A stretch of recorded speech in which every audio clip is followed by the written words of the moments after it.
നരകത്തിൽ കിടന്ന് വെപ്രാളപ്പെടുന്ന സന്ദർഭത്തിൽ, അട്ടഹസിക്കുന്ന സന്ദർഭം, നിലവിളിക്കുന്ന സന്ദർഭം, പടച്ചറബേ പടച്ചറബേ ദുനിയാവിലേക്ക് ഞങ്ങളെ ഒന്ന് മടക്കി അയക്കേണമേ റബ്ബേ, റബ്ബേ ദുനിയാവിലേക്ക് ഞങ്ങളെ ഒന്ന് അയക്കേണമേ അല്ലാ. ഞങ്ങളോട് നന്മ ചെയ്യാൻ പറഞ്ഞപ്പോൾ ഞങ്ങളത് വിശ്വസിച്ചില്ല റബ്ബേ. നരകമുണ്ടെന്ന് പറഞ്ഞപ്പോൾ അതെല്ലാം വെറും തമാശയാണെന്ന് ഞങ്ങൾക്ക് തോന്നിയല്ല. അതുകൊണ്ട് ദുനിയാവിലേക്ക് ഞങ്ങളെ ഒന്ന് മടക്കി അയക്കേണമേ എന്ന് പറഞ്ഞ് നരകവാസികൾ അട്ടഹസിച്ചുകൊണ്ട് വിശന്നിട്ട് വിശപ്പിന്റെ പേരിൽ അല്ലാഹുവിനോട് ഭക്ഷണം ചോദിക്കുന്ന സന്ദർഭത്തിൽ സഖൂം എന്ന വൃക്ഷത്തിന്റെ നരകവാസികൾക്ക് നൽകപ്പെടും. ഹബീബായ നബി തങ്ങൾ പറയുകയാണ്, ഇതവൻ കഴിക്കേണ്ട താമസം അവന്റെ വായിലേക്ക് ഇടുന്ന സന്ദർഭത്തിൽ തൊണ്ടയുടെ താഴേക്ക് ഇറങ്ങുമ്പോൾ ഇത് മുഴുവനും മുള്ളായിരിക്കും. ഇത് തൊണ്ടയുടെ ഭാഗത്തേക്ക് കയറുകയും ശരീരത്തിന്റെ ഉള്ളു മുഴുവനും കീറി മുറിച്ചിവന്റെ വയറ്റിലേക്ക് എത്തും. വയറ്റിൽ കിടന്ന് കത്താൻ തുടങ്ങും, എരിയാൻ തുടങ്ങും. സഖൂം ഇങ്ങനെ വയറ്റിൽ കിടന്ന് ഇങ്ങനെ എരി എന്നിങ്ങനെ ഉരുകും. എന്നിട്ട് അല്ലാഹുവിനോട് നരകത്തിന്റെ കാവൽക്കാരനായ മാലിക് അലൈഹിസ്സലാമിനോട് വെള്ളത്തിന് വേണ്ടി യാചിക്കും. ഹബീബായ നബി തങ്ങൾ പറയുകയാണ്, 50,000 വർഷം നരകവാസികളായ ആളുകൾ സഖൂം കഴിച്ചിട്ട് സഖൂം അവരുടെ വയറ്റിൽ കിടന്ന് തിളയ്ക്കുന്നതിന്റെ പേരിൽ വെള്ളത്തിന് വേണ്ടി പടച്ചറപ്പിനോട് നരകത്തിന്റെ കാവൽക്കാരനായ മാലിക് അലൈഹിസ്സലാമിനോട് യാചിക്കും.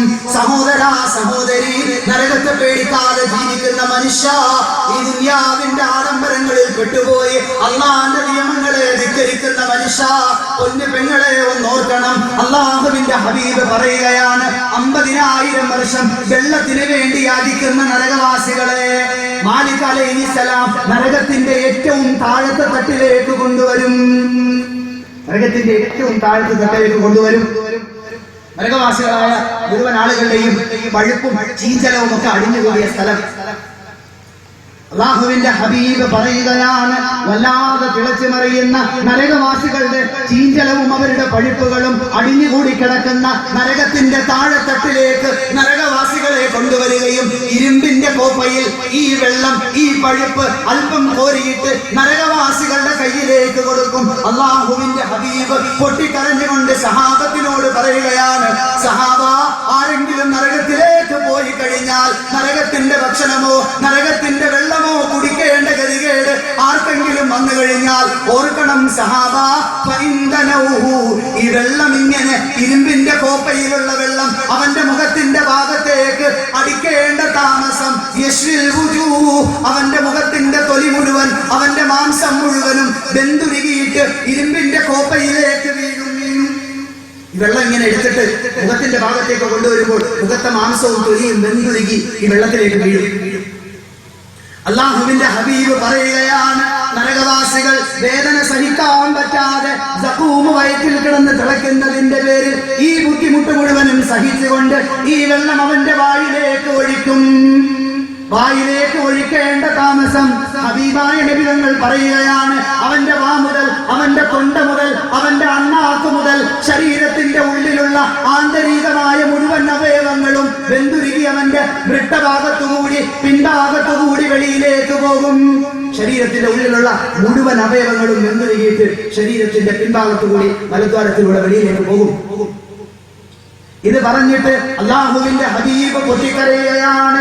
ഒരു പ്രാവശ്യം നബി തങ്ങൾ മസ്ജിദുൽ നബവിയുടെ മുറ്റത്ത് നിന്ന് ഓതി കേൾപ്പിക്കുകയാണ്, സഹാബത്തെ, യാ അയ്യുഹല്ലദീന ആമനു, ഈമാനുള്ള ആളുകളെ, മുഅ്മിനായ ആളുകളെ, അല്ലാഹുവിനെ വിശ്വസിക്കുന്ന ആളുകളെ, ഖൂ അൻഫുസകും വഅഹ്ലീകും നാറാ, നിങ്ങൾ നിങ്ങളുടെ ശരീരങ്ങളെയും നിങ്ങളുടെ കുടുംബത്തെയും നിങ്ങൾ നരകത്തെ തൊട്ട് സൂക്ഷിക്കുക.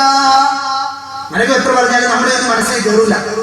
സഹാബകളുടെ മനസ്സിൽ കയറി. ഇത് കേൾക്കേണ്ട താമസം ഒരു ചെറുപ്പക്കാരൻ ബോധം കെട്ട് വീഴുകയാണ്. അല്ലാഹുവിന്റെ ഹബീബ് ഈ മനുഷ്യന്റെ അടുക്കലേക്ക് വന്നു. അവന്റെ നെഞ്ചിൽ മെല്ലെ ഒന്ന് തടവിയിട്ട് പറഞ്ഞു, യാ ബുനയ്യ ഖുൽ ലാ ഇലാഹ ഇല്ലല്ലാഹ്, പൊന്നുമോനെ, മലക്കുൽ മൗത്ത് നിന്റെ അടുക്കലേക്ക് കടന്നു വരാൻ പോകുന്നു. ലാ ഇലാഹ ഇല്ലല്ലാഹ് പറയുക. നരകത്തെ കുറിച്ച് കേട്ടിട്ട് ഖുർആനിൽ അല്ലാഹ് നരകത്തെ കുറിച്ച് പറയുന്ന ഒരായത്ത് കേട്ടിട്ട് ഒരു ചെറുപ്പക്കാരൻ അത് കേട്ടിട്ട് മരിച്ചു വീണു. നമ്മളൊക്കെ എത്ര കേട്ടാലും നമുക്കൊന്നും ഈ പ്രേത സിനിമ ഒക്കെ കാണുന്ന ആ ഒരു പേടി മാത്രം, ഒരു 1.5 മണിക്കൂർ 2 മണിക്കൂർ ഒരു ചെറിയ പേടി, അത് കഴിഞ്ഞ് അങ്ങ് പോകും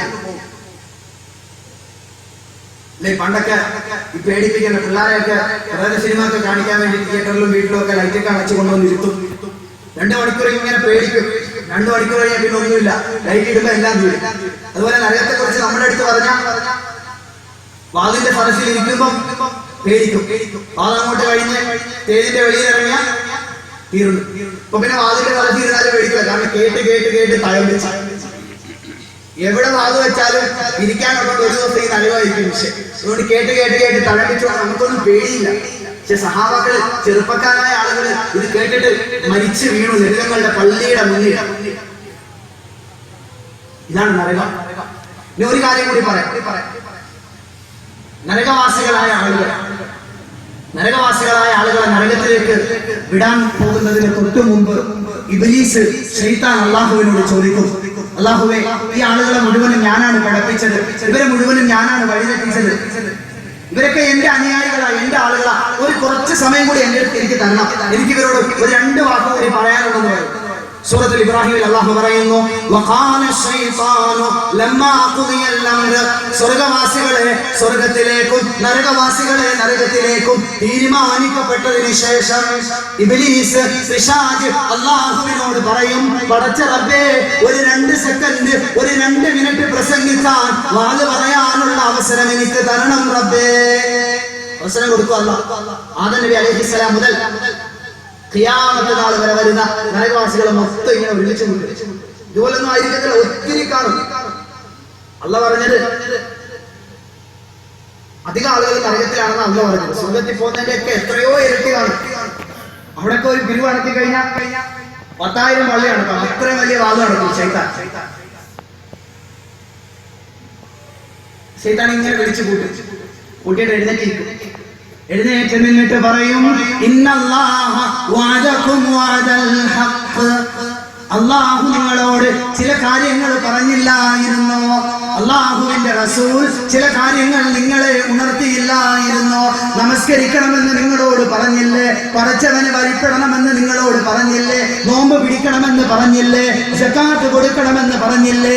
ഹജ്ജ് ചെയ്യണമെന്ന് പറഞ്ഞില്ലേ? നന്മകൾ ചെയ്യണമെന്ന് പറഞ്ഞില്ലേ? സൽക്കർമ്മങ്ങൾ ചെയ്യണമെന്ന് പറഞ്ഞില്ലേ? സാധുക്കളെ സഹായിക്കണമെന്ന് പറഞ്ഞില്ലേ? നന്മകൾക്ക് വേണ്ടി നിങ്ങളുടെ സമ്പത്തിനെ വിനിയോഗിക്കണമെന്ന് പറഞ്ഞില്ലേ? അക്രമം കാണിക്കരുതെന്ന് പറഞ്ഞില്ലേ? മനുഷ്യനെ ഉപദ്രവിക്കരുതെന്ന് പറഞ്ഞില്ലായിരുന്നോ? വഅദൽ ഹഖ്, ഇതൊക്കെ സത്യമായിരുന്നു. ഇതൊക്കെ അന്ന് ചെയ്തിരുന്നെങ്കിൽ നിങ്ങൾക്ക് രക്ഷപ്പെടാമായിരുന്നു. ഇതിന് രണ്ടാമത് പറയുന്നത് കേൾക്കേണ്ടത്, വഅഅതുകും വഅഖ്ലഫ്തുകും, ഞാനും നിങ്ങളോട് പറഞ്ഞില്ലേ നമസ്കരിച്ചില്ലെങ്കിൽ കുഴപ്പമില്ല, സകാത്ത് കൊടുത്തില്ലെങ്കിൽ കുഴപ്പമില്ല, നോമ്പ് പിടിച്ചില്ല എങ്കിൽ കുഴപ്പമില്ല, ഹജ്ജ് ചെയ്തില്ല എങ്കിൽ കുഴപ്പമില്ല, കള്ളു കുടിച്ചാൽ പ്രശ്നമില്ല, പെണ്ണ് പിടിച്ചാൽ പ്രശ്നമില്ല, വ്യഭിചരിച്ചാൽ പ്രശ്നമില്ല, ഏത് ആവാസതലങ്ങൾക്ക് കൂട്ടുനിന്നാലും ആരും ചോദിക്കുകയില്ല, എന്തിനും അവകാശമുണ്ട്, സ്വാതന്ത്ര്യമുണ്ടെന്ന് ഞാനും നിങ്ങളോട് പറഞ്ഞില്ലയോ? ഞാനിതാ എല്ലാം നിഷേധിക്കുകയാണ്. നമ്മളെ കൊണ്ട് എല്ലാം ചെയ്യിച്ചിട്ട് അവിടെ വന്നിട്ട് പറയും, ഞാൻ പറഞ്ഞേക്കെ കള്ളവായിരുന്നു, എന്നോട് ക്ഷമിക്കണേ. എപ്പോഴാ പറയുന്ന എല്ലാം തീർന്ന് നരകത്തിലേക്കുള്ള എൻട്രി പാസ് കയ്യിൽ കിട്ടിയതിന് ശേഷം കേറാൻ പോകുമ്പോൾ വാതിൽ വന്നിട്ട് പറയും, ഒന്ന് നിൽക്കണം, എനിക്കൊന്ന് പറയാനുണ്ടെന്ന് പറഞ്ഞ് പിടിച്ചു നിർത്തിയിട്ട് പറഞ്ഞു തീരെ മൈക്കോപ്പാക്കുന്നതിന് മുമ്പേ നരകത്തിലോട്ട് പോവുകയും ചെയ്യും. ഈ പഹേനിത് നേരത്തെ പറഞ്ഞായിരുന്നെങ്കിൽ പിന്നെ രക്ഷപ്പെടാൻ വേണ്ടി അവൻ നേരത്തെ പറഞ്ഞത്. ഇപ്പൊ അത് പറയണം, ഇബ്ലീസ് നേരത്തെ പറഞ്ഞില്ല, അവിടെ ചെന്നപ്പോഴേ പറഞ്ഞു, അതുകൊണ്ടാണ് ഞങ്ങളൊക്കെ ഇങ്ങനെ ആയിപ്പോയത്. നേരത്തെ ഇബ്ലീസ് പറഞ്ഞാൽ ഞങ്ങൾ രക്ഷപ്പെട്ടത് പ്രസിഡന്റൊക്കെ തല ഒരിക്കലൊക്കെ പറഞ്ഞപ്പോ. അപ്പം അത് അള്ളാന്റെ നേരത്തെ പറഞ്ഞതൊക്കെ ഇബ്ലീസ് അങ്ങനെയൊക്കെ പറയും. ഇനി അവിടെ വന്ന് അങ്ങനൊന്നും പറയാൻ നിൽക്കല്ലേ, അതുകൊണ്ട് ഇവിടെ വെച്ച് അള്ള പറഞ്ഞേക്കോ. എന്നിട്ട് പറയും, വമാ കാന ലീ അലൈക്കും മിൻ സുൽത്താൻ ഇല്ലാ അൻ ദഅഉതുകും ഫസ്തജബ്തും ലീ, നിങ്ങൾ ആരും എന്നെ ആക്ഷേപിക്കരുത്, എന്നെ കുറ്റം പറയരുത്, എന്നെ പരിഹസിക്കരുത്.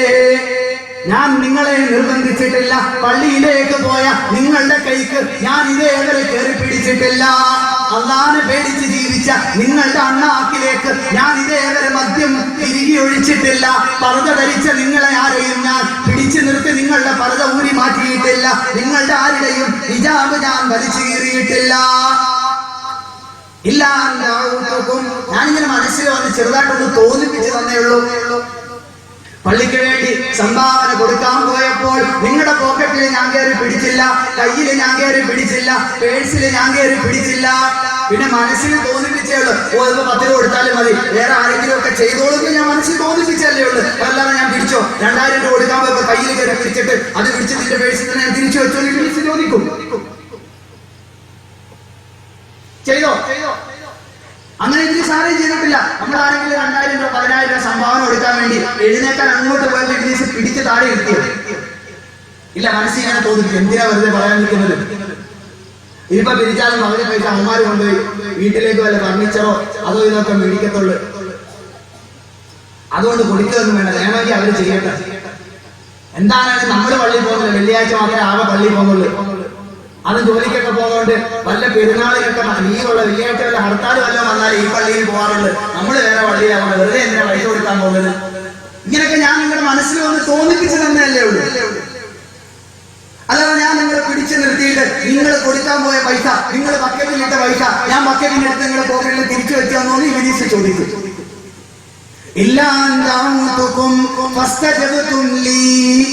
ഞാൻ ഇങ്ങനെ മനസ്സിൽ തോന്നിപ്പിച്ചു തന്നപ്പോൾ ഇതെല്ലാം കേട്ടിട്ട് എന്റെ കൂടെ വരാൻ ഞാൻ നിങ്ങളോട് പറഞ്ഞോ. വിളിച്ചു ചോദിക്കും, ഞാൻ വന്ന് വെറുതെ ഇങ്ങനെ വന്ന് വിളിച്ചപ്പോ ഇതൊക്കെ കേട്ടിട്ട് എന്തിനാ എന്റെ കൂടെ വന്നത്? ഞാൻ പറഞ്ഞു, ഞാനിങ്ങനെ വന്ന് മനസ്സിൽ ഇങ്ങനെ ഇട്ട് തന്നു. വെറുതെ എന്തിനാണ് ഉപയോഗിച്ചോണ്ട് എന്തിനാ നടക്കുന്നത്?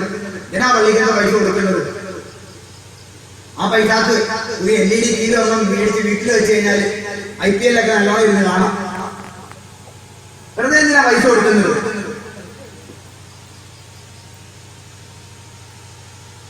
ഇങ്ങനെയൊക്കെ തോന്നിപ്പിച്ചാലേ ഉള്ളു. ഇതിന് നിങ്ങൾ എന്നെ ആക്ഷേപിക്കരുതേ. ഫലാ തലൂമൂനി വലൂമു അൻഫുസകും. അന്ന് നിങ്ങൾ ചെയ്തത് നഷ്ടമാണെന്ന് നിങ്ങൾക്ക് തോന്നുന്നെങ്കിൽ നിങ്ങൾ എന്നെ ആക്ഷേപിക്കരുതേ, നിങ്ങൾ എന്നെ കുറ്റം പറയരുതേ. നിങ്ങൾ നിങ്ങളെ തന്നെ കുറ്റം പറയുക, നിങ്ങളെ തന്നെ ആക്ഷേപിക്കുക. മാ ബിമുസ്രിഖികും വമാ അൻതും ബിമുസ്രിഖി ഇന്നി കഫർതു ബിമാ അശ്റക്തുമൂനി മിൻ ഖബൽ എന്റെ പറയാ ആരും വരരുത്. പണ്ട് പടക്കം പിരിവ് വെച്ചപ്പോ പിരിവ് കൊടുക്കാത്തതിന്റെ ശിക്ഷ ഞാൻ ഇപ്പോഴും അനുഭവിച്ചുകൊണ്ടിരിക്കുക. അല്ലെ, പണ്ട് ഇംഗ്ലീഷിന്റെ അടുത്ത് ആദ്യം എനിക്ക് സുജൂദ് ചെയ്യാൻ പറഞ്ഞപ്പോ അന്ന് സുജൂദ് ചെയ്തില്ല. അതിന്റെ ശിക്ഷ എന്നെ കൊണ്ട് താങ്ങാൻ പറ്റൂല. ഇംഗ്ലീഷ് പറയുന്ന വാക്ക അതുകൊണ്ട് എന്റെ അടുത്ത് പിരിവ് വെച്ചപ്പോ പടച്ചു തീരുമ്പോ ഞാൻ കൊടുത്തില്ല. അതിപ്പോ എങ്ങനെ അനുഭവിക്കുന്ന ആലോചിച്ചിരിക്കുക. അപ്പൊ പിന്നെ നിങ്ങൾ പിരിവ് കൊടുക്കാതെ ശിക്ഷയും കൂടെ ഞാൻ എങ്ങനെ അനുഭവിക്കാൻ? പിരിവ് കൊടുക്കാതെ നല്ല അർത്ഥം. ഞാൻ പറഞ്ഞ കൂട്ടത്തിൽ അർത്ഥം അങ്ങനെ പറഞ്ഞതേ ഉള്ളൂ. പണ്ട് ഞാൻ ചെയ്ത തെറ്റിന്റെ ശിക്ഷ തന്നെ ഞാൻ അനുഭവിക്കുന്നത് എങ്ങനെയാണെന്ന് ആലോചിച്ചുകൊണ്ടിരിക്കുക. പിന്നെ നിങ്ങൾ ചെയ്ത തെറ്റിന്റെ ശിക്ഷ കൂടെ ഞാൻ അനുഭവിക്കണമെന്ന് പറയുന്നത് എവിടുത്തെ ന്യായമാണ്? അതുകൊണ്ട് നിങ്ങൾക്ക് നിങ്ങളുടെ വഴി, എനിക്ക് എന്റെ വഴി. വന്നാല് വഴി ഞാൻ കാണിച്ചു തരാം. ഇത്രയും നാളെ ഞാൻ വഴി കാണിച്ചു തന്നു. ഇതിന്റെ നരകത്തിലേക്കുള്ള വഴി കൂടെ ഞാൻ കാണിച്ചു തരാം. ഞാൻ മുമ്പേ കയറും, എന്റെ പിറകിൽ കയറിക്കും. ഇബ്ലീസ് അവസാനം പറയും. ഇത് അല്ലാഹു ഖുർആനിൽ നമുക്ക് പറഞ്ഞ് മനസ്സിലാക്കി തന്നു.